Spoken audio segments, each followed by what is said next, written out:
Every once in a while, there is that quiet moment late at night when you find yourself scrolling through endless rumor forums, staring at blurry leaked specs, and wondering one simple thing. Is this finally the year they build the exact camera I have been waiting for?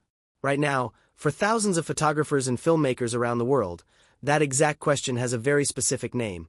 And that name is the Nikon Z6 IV. As it stands today, this camera does not officially exist. There is no press release, no official announcement from Tokyo, and no confirmed release date on any corporate calendar. Depending on who you ask in the industry, it might actually be much further away than anyone in the rumor mill wants to admit. Yet, the conversation surrounding it has never been louder or more intense. Why? Because the Nikon Z6 III changed everything. It proved beyond a shadow of a doubt that Nikon could build a genuinely class-leading hybrid camera that punches well above its weight class. Once you taste that level of performance, you cannot help yourself. You start placing bets on what comes next. Today, we are laying our cards completely on the table. We are looking at everything we know, everything the industry insiders are whispering about, and what it is going to take for the Nikon Z6 IV to truly be worth the long, painful wait. Let us start with a hard, honest truth that nobody in the comment sections wants to hear. Most credible industry analysis right now points to the Z6 IV being genuinely further out than the hype cycle suggests. Nikon's corporate roadmap is currently dominated by two massive priorities.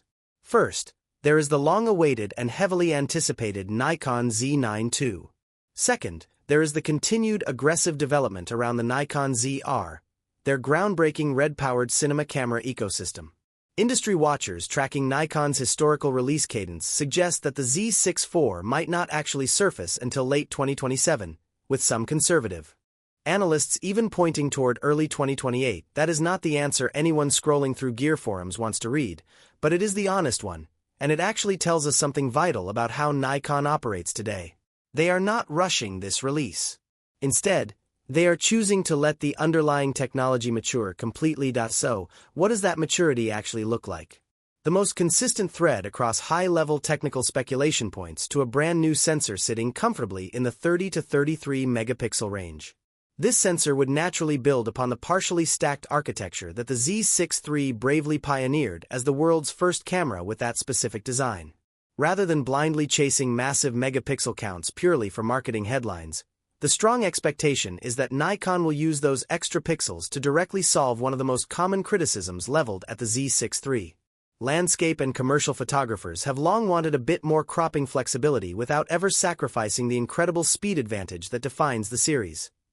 Autofocus performance is also expected to push significantly deeper into predictive tracking. By building directly on the advanced 9-subject detection system already inherited from the flagship Z8 and Z9 bodies, the Z6 IV aims to change the game. The goal here is no longer just recognizing a subject quickly. It is about anticipating precisely where that subject is about to move next.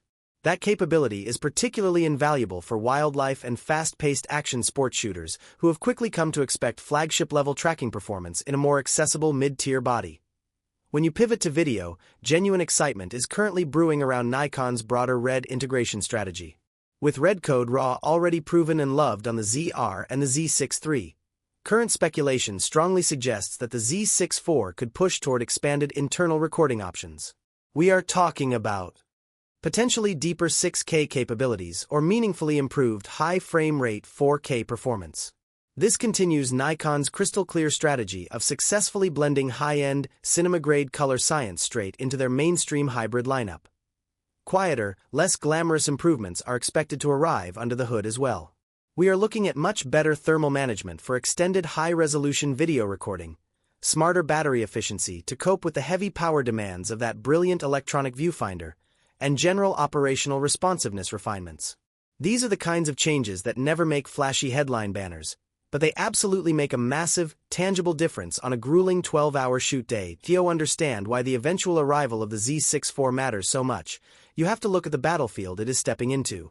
The mid-range full-frame mirrorless camera segment is arguably the most fiercely contested battlefield in the entire consumer electronics industry right now. This is the exact price tier where enthusiastic photographers transitioning from APS-C sensors meet seasoned professionals who simply do not need flagship pricing. Because of that sweet spot, every major camera brand is fighting tooth and nail for the exact same buyer. Sony continues to dominate mind share in this space, and their broader lineup, including powerhouse bodies like the A7R6 and the rumored FX3 II, continually raises the bar for what hybrid shooters expect at this price point.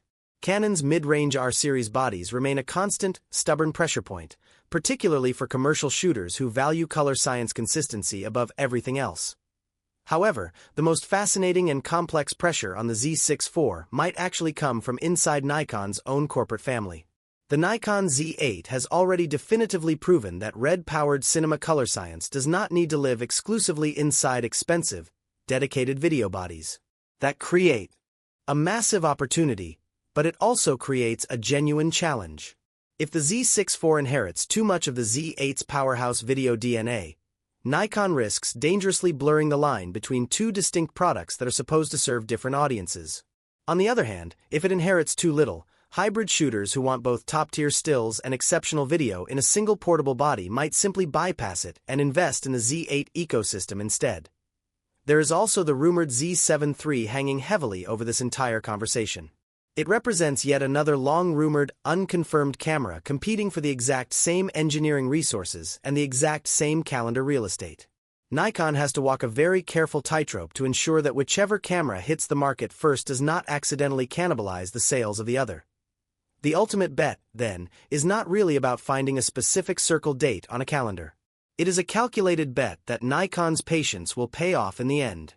It is the belief that taking the extra time to get the sensor technology, the autofocus tracking algorithms, and the RED-influenced video pipeline right will make the Z6 IV a fundamentally more complete camera than rushing a half-finished product onto shelves ever could. Is that reality frustrating if you are currently sitting at home holding out for an immediate upgrade? Absolutely. But it is also precisely the kind of corporate discipline and patience that gave us the Z6 III in the first place. A camera that arrived not as a rushed, lazy iteration, but as a genuine class leader featuring the world's first partially stacked sensor in its category. If Nikon continues to play the long game here, the eventual Z6 IV will not just be a routine refresh. If you like this video, please make sure to subscribe to the channel, share this video with your fellow creator friends, and hit the bell icon so you never miss an update the moment Real news drops.